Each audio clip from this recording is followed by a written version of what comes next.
An den Kinokassen etwas unter den Erwartungen, im Stream in den ersten 24 Stunden aber direkt die Nummer 1 in den USA und weltweit auf Platz 3. Ein Flop? Ganz sicher nicht. Die Frage ist, hat Marvel wieder zurück zu den alten Stärken gefunden? Lasst uns schauen.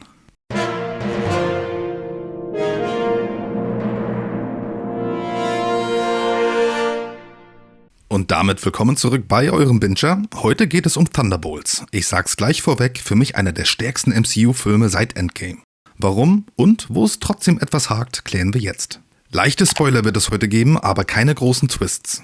Wenn du komplett kalt reingehen willst, speicher dir das Video und komm danach zurück. How about this? You are a team of scrappy anti-heroes. Yeah, go Thunderbolts. What? Die erste Frage im Raum will ich hiermit vorab beantworten. Ja, Marvel kann es noch. Das Pacing sitzt, der rote Faden ist klar und die Gags sind endlich wieder Würze statt Hauptgericht. Kein Dauerklamauk, sondern Timing.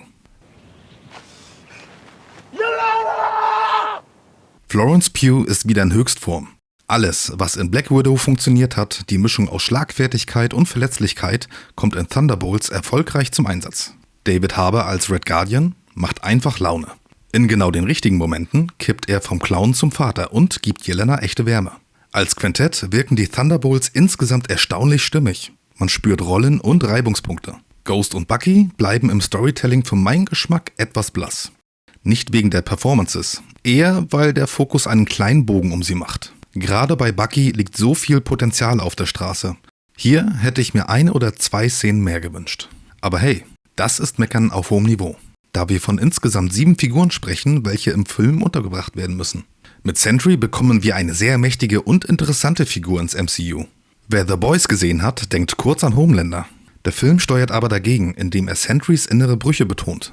Louis Pullman überzeugt. Keine Kopie, sondern eine eigene, gut ausbalancierte Tonlage zwischen Unnahbarkeit und Fragilität. Das fühlt sich nach echtem Potenzial für die Zukunft an. May I speak now, Congressman? Yes. Auch Valentina funktioniert für mich als Widersacherin, obwohl man in ihren Szenen stets an der Oberfläche bleibt. Aber sie baut Langzeitspiel auf und hält das Team unter Druck. Nicht jede Szene knallt, aber das Gesamtbild funktioniert. Or like an old leaf in a river.